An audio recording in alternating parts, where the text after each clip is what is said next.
It's Jeremy from Digital Trends. We're here at a big event in Midtown Manhattan where Microsoft has just unveiled a big push into the education market, and one key part of that is this. This is the Surface laptop. The latest product in the Microsoft Surface line, of course. There's been the Surface Book, there's been the Surface Pro line, which has detachable keyboards. This kind of looks like a Surface Pro, but the keyboard does not detach, it's fixed in place. There's also no hinge on the back of this. There was no stand on the back, as many of the other products have had. A friend of mine just called it one of the most conservative designs that Microsoft's ever released, which is a very interesting way of looking at it. Some of the other products have been a little polarizing. But this is still a gorgeous, gorgeous laptop. Now, one thing to notice about this, I said education is key here.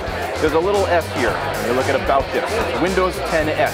This laptop runs a special version of the Windows 10 operating system, specifically designed for schools. The S stands for school. It also stands for soul. Microsoft is arguing it's the soul of the education experience. It means whatever you think it means. One of the key things about what it means is this will only run apps from the Windows Store. Now, if you look at the Windows Store, there's quite a few apps in there. I'll pull it up here. There's quite a few apps in the store already, and there should be, in theory, enough of the basic things that you're going to want and need. There will certainly be enough for education. One of the things that we saw that came right with this, for example, is this, a 3D application, which really highlights some of the cool things and the power of this laptop. Which comes with an Intel Core i5 or i7 processor. Microsoft says that they can integrate an SSD directly onto the motherboard of the laptop. First time they've ever seen something like that. Up to 1 terabyte of storage in there. One of the key things you always talk about with laptops is ports, and you'll notice there aren't an awful lot because of how thin this is. 2.5 pounds, 2.76 pounds, I believe. This is the proprietary power port.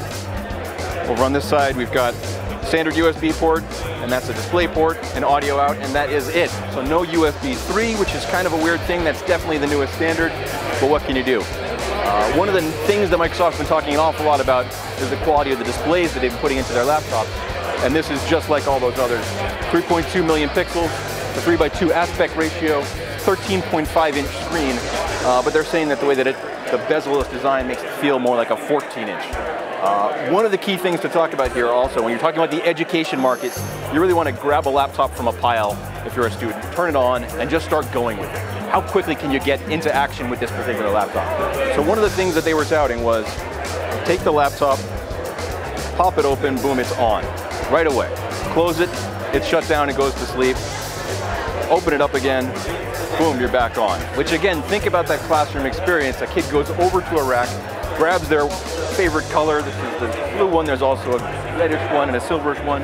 Boom, it's instantly on, and the kid can go right to work, which is one of the great things about the Windows 10 S operating system. It's really designed to be as fast and efficient as possible. This is also going to be the premium product in the Windows 10 S family. Microsoft's been doing the whole Surface thing as a way to really underscore what manufacturers and its OEM partners can do. And this is, again, one of those examples of a premium, top-of-the-line product, which is why it carries, wait for it, a premium price tag. $999 is the starting point. They didn't give us the exact specifications for that product, but you can imagine it going up from there. And it's tough for a product like that to compete with the Chromebooks that have really taken over the market, which is why the real focus here is on the Windows 10 S platform. Microsoft also announced a variety of hardware partners, HP, Acer, Asus, the usuals. We're going to come out with products that are more like $190 or $200. And those, along with the robust ecosystem that Microsoft has really built, and it's pretty interesting to see, those should really offer an interesting and compelling option to fight against the Chromebooks. But if you're just a student looking to buy a new laptop, it's hard to argue against something like this. It is gorgeous. Very, very thin. This is the first time Microsoft put a piece of fabric on top of this keyboard. It doesn't really feel like fabric, but it's got an interesting texture. Your fingers kind of, the palms of your hands kind of sit against it. The keyboard has a good action to it, good feel. $999 is a premium price, but from what we've seen here, this looks like a pretty premium product.